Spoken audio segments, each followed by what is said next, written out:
I thought I would record a slightly different episode today and make it a bit meta and talk about some of the things that you won't be told when hiring a coach or an external advisor.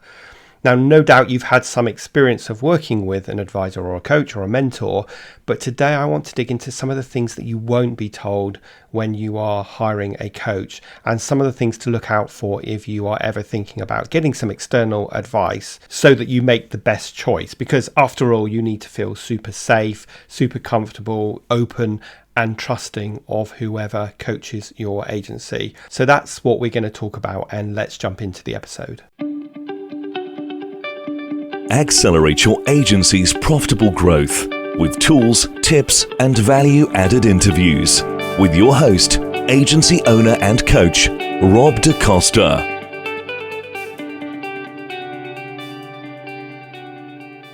Before I jump into today's episode, I want to tell you about my brand new quiz that will deliver you curated content based on the biggest challenges you face right now.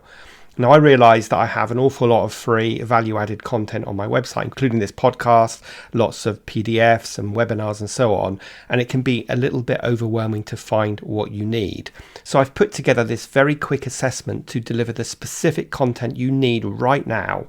So head over to dacostacoaching.co.uk/quiz and take the 2-minute assessment to receive my best content to help you today. Okay, so let's jump into the show. Now, I think it's worth caveating this whole episode by saying that I believe every business should have a coach. In fact, many times of running my business over the past 17 years, I've worked with a coach, including 2022. And it's worth reminding ourselves that just like in sports, you don't hire a coach or an advisor or a mentor when things are going badly, but rather you typically hire them when things are going well and you want to perform at that optimal level, or maybe you've hit a brick wall and whatever you've tried, you just can't get over it. And so that is the perfect time to look for some kind of external support. Now, the thing about the coaching market is that it's completely unregulated, which means anyone can set themselves up as a coach. Now, I'm a firm believer in experience really counts, so check for grey hair, far more than qualifications. But of course, qualifications do give people a base level to start their coaching journey from. And way back when, I did a number of qualifications, some which were good, some which were bad, but to be quite honest, the best training I got was when I worked for a coaching firm and I learned on the job. And so I do believe that experience counts, but you need to be careful that you're not meeting someone that's done an online coaching course and set themselves up as a coach, because that's going to give you some dangerous, perhaps not so useful advice. So as well as experience and qualifications, you also need to look for someone that has really good emotional intelligence and good empathy with you, because you need to feel really comfortable with them and they need to be a really good listener. Now, you know that I'm a fan of finding a clear niche for your agency so that you show up as the expert and it becomes easier for you to find the ideal target client and indeed for them to find you. I believe exactly the same is true in the coaching sector. That's why I'm an agency coach that only works with marketing agencies between 0 and 20 staff, because I stood in your shoes and I started, grew and sold my own agency, which means I can empathize with all the challenges that you have along that journey of growth. So when considering should you hire a generalist coach or a specialist, I would always advise on the specialist. Perhaps the generalist will bring some robust techniques and processes, but will they really understand you? And there's nothing more frustrating than someone giving you a lot of academic advice, but you really can't make it work for your business. And then they tell you that it's worked for everybody else, but it doesn't work for you, and you end up being frustrated and out of pocket. So I would definitely advise hiring a coach that is a specialist in your area. Selecting a coach is definitely one of those slow down to speed up moments, which is one of my favorite expressions. I'm sure if you've listened to this podcast for a while, you'll know that I often say that. So this is a slow down to speed up moment when you really need to take your time when you're looking for a coach. So you don't want to just check out their qualifications and experience, but you also want to feel confident that they can help you and make a difference as quickly as possible. On that note, coaching isn't counselling, so you're not looking to create a dependency on the coach, but rather than give you the tools, techniques, confidence and guidance to grow your agency in a profitable, sustainable and enjoyable way. So a coaching intervention could look like working with you for say 3 months. It could be working with you for 6 months. It could be working with you once a quarter. It could be working with you once a year, and your need and support for that coach will ebb and flow. And that is really typical how I work with my clients. I might work with them on a monthly basis for say a year, but then after that I might only work with them every quarter, or they bring me in to support them around specific challenges and specific projects.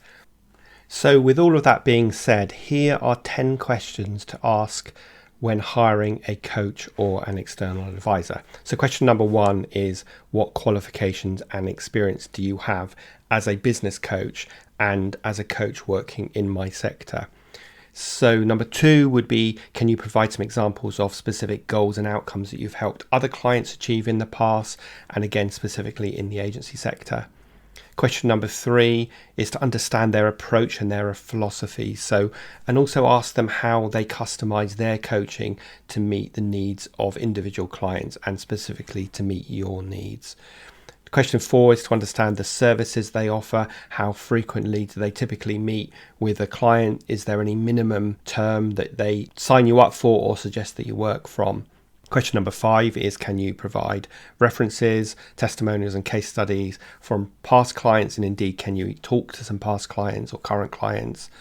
Number 6 is to understand how they determine their fees and what their billing practices are, and again, are they tying you into any set period? There's nothing worse than signing a 12-month contract with a coach to find out after month 1 that they're not a good fit for you, they don't really understand you, and now you're tied into them for another 11 months.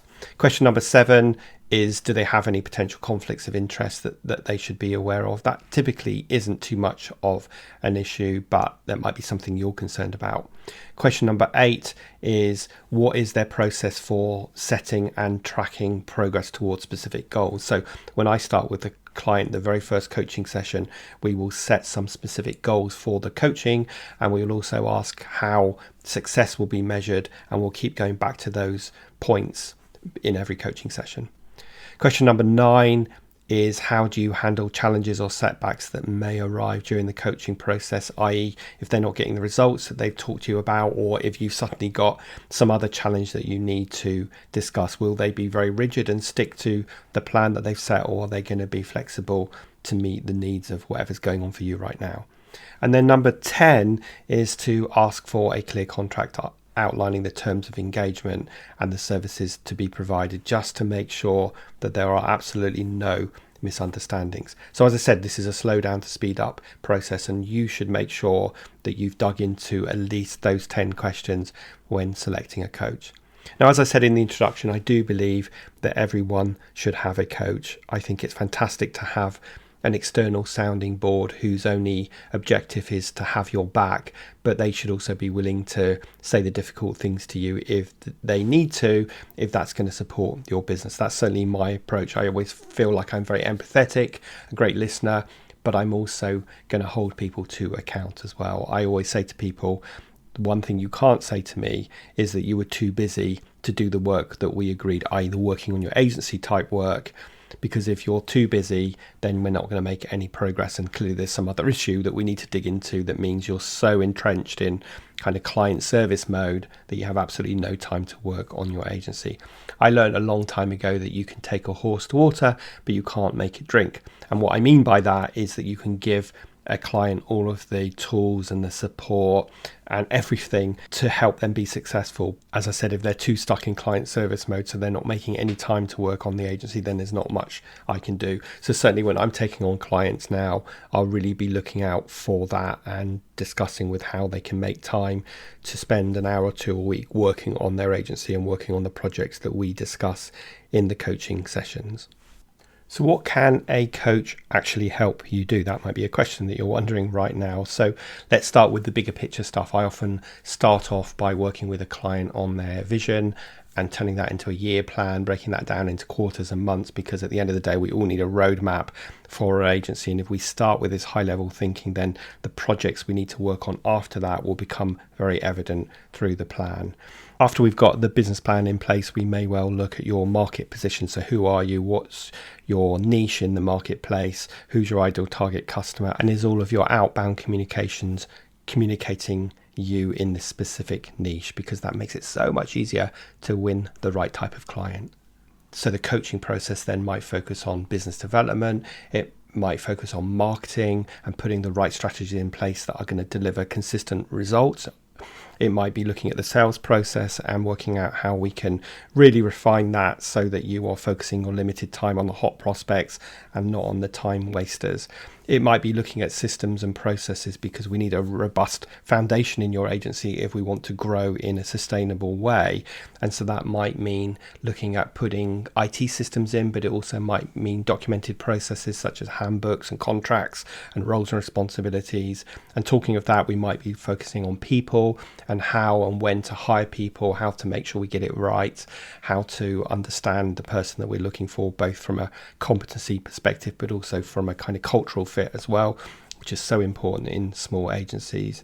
And then we might talk about client retention or staff retention. We look at money, because obviously we don't want to be busy fools, but we want to make sure that we are winning the right kind of clients, which means you'll do a great job for them. They are happy to pay a fair fee for the work, and indeed they value the work that you do for them. So that's just a kind of example of some of the areas that a coach might help you with. And of course, they're going to help the human aspect of an agency as well. So they're going to be a shoulder for you to cry on when you need to, a sounding board, an advisor, an agony aunt even.